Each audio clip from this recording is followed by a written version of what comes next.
Le match dans le match reçoit ce soir un jeune tennisman, vainqueur de Roland-Garros Junior en 2022. Il s'entraîne aujourd'hui au Piatti Tennis Center et pointe au 235e rang ATP. Gabriel Debreu est avec nous ce soir. Bonsoir Gabriel. Bonsoir. Comment ça va? Ça va. Un peu blessé, mais sinon tout va bien. Gabriel, on va profiter de cet entretien pour revenir sur votre parcours tennistique. Le tennis, ça a commencé quand et comment pour vous? Alors le tennis a commencé à 5 ans pour moi. Je jouais avec mon grand frère et mes parents, vu que ma mère a joué au tennis pendant pas mal de temps. Et moi, je regardais mon frère jouer aussi énormément. Du coup, je jouais au mur, je jouais un peu avec les autres joueurs qui jouaient avec mon frère. Et petit à petit, du coup, je me suis entraîné et je suis allé au centre un peu de formation à Grenoble, au GUC Tennis. Et j'ai continué mon évolution à Pro Grenoble Tennis jusqu'à ici, quoi. Qu'est-ce qui vous a plu dans le tennis d'abord?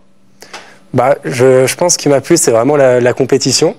Forcément, le fait de gagner et aussi d'avoir la même passion qu'avec mon frère. Je pense que ça nous a vachement rapprochés. Et on jouait tous les deux depuis tout petit, on s'entraînait, je perdais tout le temps. Du coup, ça me donnait encore plus envie de progresser. Et puis, c'est vrai que je m'amusais beaucoup. En fait, je me suis fait plein d'amis qui sont encore mes amis actuels. Et vraiment, ça m'a direct plu. Et le fait d'avoir la compétition et d'être aussi seul sur un terrain pour trouver les solutions, c'est vrai que c'est vraiment quelque chose d'important pour moi.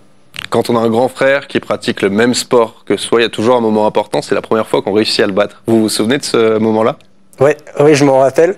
D'ailleurs, moi, ce qui était marrant, c'est qu'avec mon frère, quand on jouait, il y avait toujours ma mère qui venait voir. Et à chaque fois, du coup, quand elle applaudissait quelqu'un d'autre, nous, on était là, on criait un peu quand elle applaudissait un beau point. Mais je me rappelle, je pense, c'est quand j'avais 14-15 ans. Mais avant ça, je gagnais jamais, quoi. Je perdais tout le temps. Mais c'était vraiment même incroyable, en fait, parce que on allait jouer le samedi, le dimanche. On faisait pas d'échauffement, on faisait direct des points. Et c'était marrant parce qu'on partage la même passion. Et le fait aussi de le voir aujourd'hui, lui qui est en collège en université américaine, et puis moi sur le circuit, c'est vrai qu'on partage toujours la même passion et c'est incroyable de vivre ça avec lui, quoi. Est-ce que vous avez pratiqué d'autres sports que le tennis plus jeune? Oui, j'ai pratiqué du rugby pendant 1 an. Je me suis cassé tous les ongles, j'ai arrêté ce sport. et après, j'ai fait aussi 1 an et demi, 2 ans de handball, où ça m'avait aussi vraiment plu, parce que ça me permettait de faire du tennis où j'étais vraiment tout seul sur le terrain. Et après, quand j'avais des entraînements justement de handball avec toute l'équipe, c'était vraiment cool en fait d'alterner entre les deux. Puis au bout d'un moment, j'ai dû faire un choix et forcément, je préférais le tennis, mais d'avoir les deux quand j'étais jeune, c'était vraiment pas mal, quoi. Est-ce que vous pensez que le hand a pu vous aider dans certains aspects du tennis? Oui, je pense que quand j'étais jeune, ça m'a vraiment aidé parce que je pense que si on commence très tôt, à 12, 13, 14 ans, à s'entraîner 4 heures, 5 heures par jour, c'est très compliqué. Et le fait de pouvoir aussi faire quelque chose d'autre à côté, en plus, j'avais les cours, mais en plus du tennis, c'est vrai que ça m'a vachement aidé. Ça m'a aussi aidé parce que je voyais du monde, j'étais pas que tout seul, tout le temps tout seul.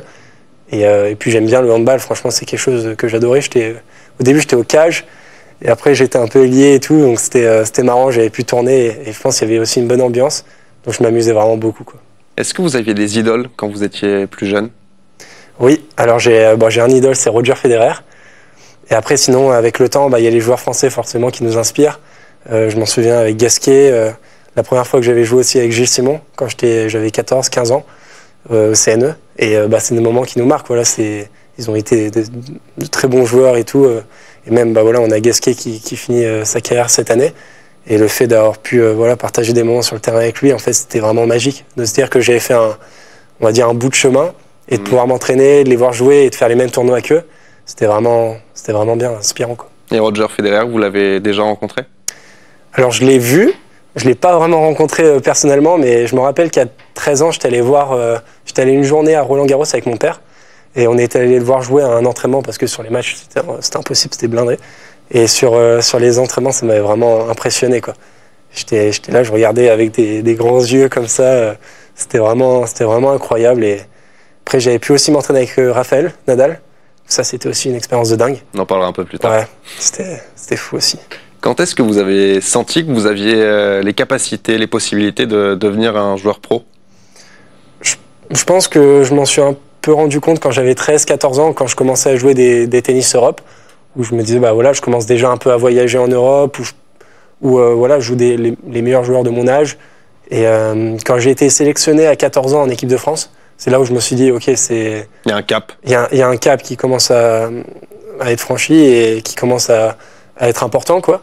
Et à 15 ans, quand j'ai joué justement mon premier tournoi, mon premier challenger, où j'ai gagné, j'ai passé un tour dans le tableau final, je me suis dit, ok, là, ça commence à être vraiment sérieux et je me suis dit, voilà, j'allais faire du tennis ma vie, quoi. Oui, parce que c'est pas commun, vos premiers points ATP, vous les remportez sur le circuit Challenger à Rouen, où donc vous passez un tour, et avant ça, vous passez 2 tours en qualif. Vous vous en rappelez souvent de cette semaine à Rouen? Oui, je me rappelle souvent parce que j'étais sur une très bonne lancée en plus en junior, où j'avais gagné 2 grades 1, c'est un des plus gros grades en junior, et j'étais sur une très bonne lancée. Et le dernier tournoi que j'avais fait en futur, j'avais pris 600-600 dans le tableau final pendant l'été, donc j'étais un peu stressé avant d'arriver. Mais c'est vrai que c'est une semaine incroyable. J'avais toute ma famille qui était là, et le fait d'avoir pu faire ce résultat-là à cet âge-là, c'était vraiment symbolique pour moi. La transition entre junior et senior, elle est différente pour tous les joueurs. Vous l'avez vécu comment? Oui, je pense qu'elle est différente pour tous les joueurs. Il y a des joueurs qui arrivent... c'est plus simple pour eux de gérer, on va dire, le changement, qui ont un jeu peut-être très agressif et du coup, qu'ils jouent sur quelqu'un de plus fort, plus épais qu'eux, ça les dérange pas. Moi, je sais que ça a été un peu plus délicat à un certain moment où, je sentais que j'étais peut-être un peu trop en défense, un peu trop passif et qu'il fallait que je grandisse aussi physiquement, que je m'entraîne encore un peu plus. Et ça a pris sûrement un peu plus de temps pour moi. Pour me rendre compte de qu'est-ce que c'est vraiment on va dire une carrière d'un joueur pro. Et je pense que maintenant j'ai trouvé on va dire un combiné qui est plutôt pas mal avec ma vie personnelle, le tennis, et je pense que c'est quelque chose d'important là en ce moment. En 2022, vous avez donc remporté Roland-Garros chez les juniors. On vous en reparle souvent de ce tournoi de Roland en 2022? Oui, on m'en parle souvent parce que on va dire, j'avais passé la première étape de ma carrière des juniors à Roland-Garros. J'avais arrêté à Wimbledon juste après, donc forcément, on va dire, ma carrière junior s'est résumée à Roland. Et on va dire, c'est quelque chose qu'on me rappelle, ou même quand on fait la présentation d'un joueur sur le terrain, c'est quelque chose qu'on va dire. Mais maintenant, moi, vu que c'est passé, et en plus c'est depuis un moment, j'y pense plus forcément. Maintenant, j'ai mes objectifs avec les pros et maintenant, ça fait partie de ma carrière junior, mais j'ai continué d'avancer et j'ai beaucoup d'objectifs pour les professionnels. Vous en parliez tout à l'heure, fin 2023, vous avez pu vous entraîner quelques jours avec Rafael Nadal. Quand on a 18 ans, pas encore même, qu'est-ce que ça fait quand on arrive sur le court pour s'entraîner avec Rafa? Il y a du stress, de la joie, quel est le sentiment finalement qui prédomine?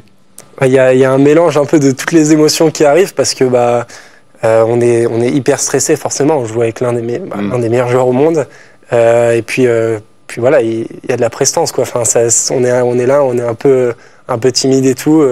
J'avais 17 ans, j'avais jamais joué avec un joueur aussi fort et je me rappelle que la première fois j'engage la balle, il m'envoie direct un missile. J'étais là, oula, l'entraînement il va être dur au début, mais petit à petit ça s'est amélioré et après c'était vraiment un sentiment incroyable en fait, de pouvoir partager le terrain, de pouvoir faire des points et voilà, de pouvoir jouer avec l'un des meilleurs joueurs au monde. Il y a le terrain, mais il y a ce qui se passe en dehors. Est-ce que vous avez pu discuter avec Rafa? Qu'est-ce qu'il a pu vous dire à ce moment-là? Oui, je me rappelle, on a pu discuter à la fin, j'avais fait 3 ou 4 jours d'entraînement. À la fin de ces 3 ou 4 jours, on avait parlé par rapport à mon jeu, que je pouvais notamment être un peu plus agressif et me dire ce qu'il voyait par rapport à ce que je faisais sur le terrain. Et quand l'un des 3 meilleurs joueurs au monde vous donne des conseils, c'est quelque chose d'hyper symbolique et c'était vraiment incroyable. Donc j'étais un peu triste de ne pas pouvoir aussi jouer sur le circuit jusqu'à ce qu'il finisse, mais c'est pas grave, j'étais content et fier de moi d'avoir pu jouer avec lui une fois. Depuis 1 an désormais, vous vous entraînez donc au Piatti Tennis Center. Qu'est-ce qui vous a motivé à rejoindre le centre de Riccardo Piatti? Alors je me rappelle, j'avais fait une semaine d'entraînement en décembre, donc avec Riccardo et toute l'équipe. Et je me rappelle que dès le premier jour, moi et mon agent, on avait adoré. Enfin moi en tout cas sur le terrain, j'étais comme un fou. Je me rappelle que Riccardo était derrière moi et qu'il me donnait plein de conseils. Et pour moi c'était un peu dur au début parce que c'est la première fois que je m'entraînais en anglais. en parle anglais. Donc c'était pas forcément évident, mais petit à petit en fait, on m'a mis à l'aise et j'ai vraiment adoré la manière dont ils entraînent et la manière dont ils abordent le tennis. Et Ricardo, il m'a vraiment enseigné ça justement, aimer ce sport et en fait aimer s'entraîner, aimer apprendre. Et je pense que c'est pour ça aussi que j'ai rejoint l'académie. L'académie, le centre, se trouve donc à Bordighera, une trentaine de minutes de Monaco. Il y a beaucoup de joueurs qui vivent à Monaco ou aux alentours. Ça a pesé, ça aussi, dans votre décision de pouvoir vous dire qu'on peut s'entraîner régulièrement avec les meilleurs au monde? Oui, forcément, ça a pesé parce que même pendant la semaine de tests que j'ai fait au centre, j'avais pu m'entraîner avec Félix Auger-Aliassime, j'avais pu m'entraîner aussi avec Daniil Medvedev. Et c'est vrai qu'en fait, de pouvoir jouer, de pouvoir m'entraîner avec ce genre de joueur au quotidien, au final, c'est quelque chose de très important parce que quand on est donc 230, 300e mondial, de pouvoir faire des sets, des entraînements avec eux, ça nous donne aussi une idée de qu'est-ce que c'est le niveau, qu'est-ce qu'il faut faire comme travail pour pouvoir y arriver. Et je pense que ça m'a aussi aidé justement à arriver sur les challengers que j'ai gagnés cet été, quand j'avais pu jouer avec certains joueurs. Ça m'avait aidé on va dire, à penser différemment et à apprendre des meilleurs, quoi. Vous avez découvert des méthodes que vous n'aviez pas encore connues en France? Oui, c'est une méthode différente. C'est une méthode différente en France. C'est pas la même approche du jeu. Et forcément, justement, quand je suis arrivé, j'étais un peu perdu, vu qu'on me parlait de quelque chose que je n'avais pas l'habitude d'entendre. Mais directement, en fait, je me suis mis dans le truc et j'ai vraiment aimé apprendre avec Ricardo, justement, quelque chose de différent, mais qui m'a énormément aidé cette année. Et je pense que je suis sur une bonne voie de progression et c'est aussi grâce au travail que je fais avec Ricardo. Qu'est-ce que Ricardo et le centre vous apportent au quotidien? Il m'apporte une vision différente, en fait. Parce que quand on est sur le terrain, on est tout seul et on n'a pas forcément de coach autour. Du coup, on pense un peu par nous-mêmes et on va dire notre instinct un peu sur le terrain. Mais le fait d'avoir pu travailler beaucoup de choses avec Ricardo sur le jeu, sur la tactique, en fait, on se rend compte que c'est pas forcément un jeu, c'est pas forcément un sport où on tape un peu partout et ça a aucun sens. Et Ricardo m'a appris que justement chaque balle, chaque coup a vraiment son importance. Et du coup, quand on joue, on pense à plus de choses. On pense à il faut jouer deux croisés après les longues lignes ou certaines choses comme ça qui sont importantes, mais peut-être pendant le match, on va pas forcément y penser avec le stress ou la tension. Et à force de le répéter, ça devient une habitude et du coup, on y pense pendant le match. Vous l'évoquiez ça dans une interview il y a quelques semaines. C'est avec Ricardo Piatti que vous avez découvert que le tennis, c'était pas qu'un jeu, pas que s'amuser, c'est ça? Ouais, c'est ça. C'est vraiment Ricardo qui m'a enseigné ça, qui m'a enseigné la tactique. Et en fait, ça, quand on commence à la comprendre, quand on commence à réussir à le faire, on se dit mais ça paraît évident en fait, mais on n'y pensait pas. Et le fait de l'avoir dans notre tête maintenant, enfin dans ma tête en tout cas pour moi, et que ça soit vraiment précis, ça m'aide sur les moments de match où justement je commençais à être un peu perdu, je commençais à un peu à rater un peu des choses que je ne dois pas rater, et je me remets ça en tête et directement ça me permet de revenir dans le match, quoi. On parlait de cap tout à l'heure, vous les avez évoqués, vos 2 titres Challenger l'an dernier du côté de Troyes, puis à Com. Ça aussi, ce sont des caps importants? Oui, forcément, c'est des caps importants. Voilà, j'ai gagné mon premier futur, je sais, en 2023. Et étape par étape, j'avais déjà fait une finale en Challenger. Et le fait de gagner mon premier Challenger à 3, c'était vraiment important et symbolique parce que j'étais avec mon frère sur cette semaine, mon frère est mon entraîneur. Et ça m'a vraiment apporté. Et je pense que ça m'a aussi un peu libéré. Ça m'a un peu aidé à me relâcher et à jouer un peu plus mon jeu. Parce que j'ai eu un début de saison qui était assez compliqué en 2024. Et le fait d'enchaîner à 3 et d'enchaîner aussi avec le futur de Urias juste après, de faire 10 victoires de suite, c'était très important pour moi. Et même Ricardo me l'avait souligné que que pour lui, Urias était limite plus important que 3 parce que j'avais déjà joué 5 matchs, j'avais de la fatigue dans les jambes. Et le fait de pouvoir enchaîner, de pouvoir gagner 2 tournois de suite, c'est quelque chose qui est très important pour devenir un très bon joueur. On dit souvent que le tennis c'est un sport ingrat, vous confirmez? Oui et non. Oui et non parce que je pense que moi je le fais par passion et il y a des moments qui sont durs et très durs à accepter, notamment quand on joue pas bien. Et quand on commence à être dans la difficulté, en fait, et c'est là où on se dit, c'est dur, quoi. Je pourrais être là, voir mes amis, aller au restaurant avec eux et passer des bons moments. Non, je suis à Héraclion peut-être, ou un autre tournoi, j'ai perdu, je vais attendre une semaine avant de jouer mon prochain tournoi.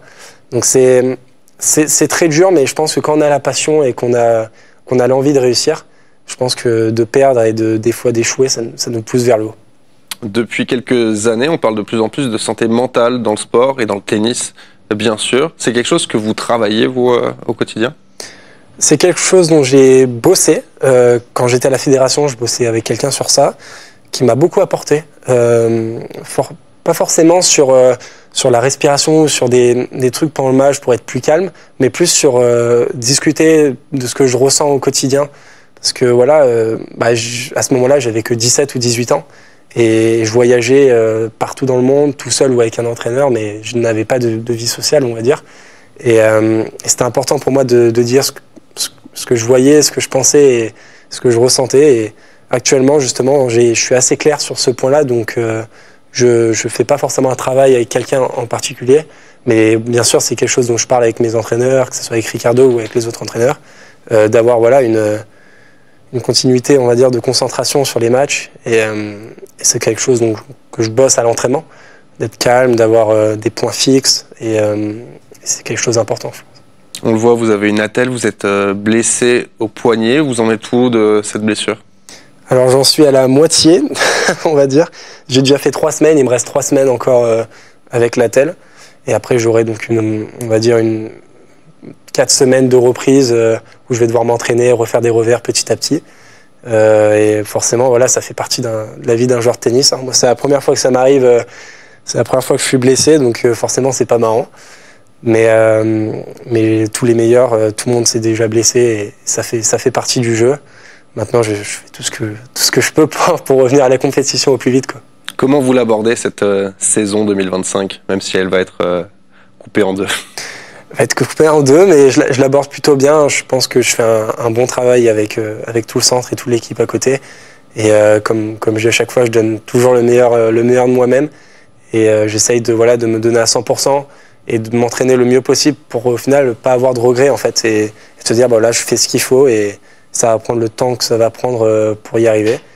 Et je pense que voilà, en ayant cette mentalité-là, en travaillant dur tous les jours, je vais pouvoir voilà, débloquer tout le potentiel que j'ai en moi. Il y a des joueurs qui se fixent des objectifs à l'hiver. Est-ce que vous avez des objectifs pour la saison 2025 ou vous travaillez complètement différemment quand vous fixez des objectifs précis ? Alors moi, j'ai toujours les mêmes objectifs, c'est de progresser. Ça, c'est mon objectif principal. Voilà, de continuer de travailler très dur, d'apprendre, d'échouer aussi, parce que voilà, c'est en faisant des échecs qu'on continue d'apprendre et ça me fait de se renforcer. Un tatouage de Stan Wawrinka. Ouais. C'est en faisant des échecs qu'on continue de se renforcer et qu'on continue d'apprendre sur nous-mêmes. Et je pense que voilà, mes objectifs, c'est de faire aussi mes débuts sur le circuit ATP. Mais j'ai pas un objectif de classement précis. Voilà, je me concentre vraiment sur ma progression et si je pense que je suis concentré sur ça et que je mets 100% de ce que j'ai, je pense que voilà, le classement va suivre. Et si on se projette un petit peu plus loin, quels sont vos rêves au cours de votre carrière ? Mon plus grand rêve, moi, c'est de gagner Roland Garros. Voilà, je l'ai gagné chez les juniors, mais le gagner chez les professionnels, c'est un autre monde. Et je bosse pour ça, je m'entraîne tous les jours pour ça parce que c'est mon rêve depuis tout petit. Et après, je me fixe pas forcément aussi de limites. J'ai pas envie de me dire je gagne Roland Garros, mais que ça. J'ai envie de gagner tout ce que je peux gagner. Et je vais faire tout ce que je peux pour réaliser mes rêves. Qu'est-ce qu'on peut vous souhaiter pour les semaines, pour les mois à venir ? De la réussite, pas de blessure et du bonheur. Ça, je pense que c'est quelque chose d'important aussi de faire sa passion et d'être heureux dans ce que je fais. Merci beaucoup, Gabriel, d'avoir été notre invité. Plein de bonnes choses pour cette année 2025 et puis merci pour la suite. Et merci à vous de nous avoir suivis. Le sport revient très très vite sur l'antenne de TV Monaco. Excellente soirée à toutes et à tous. Salut.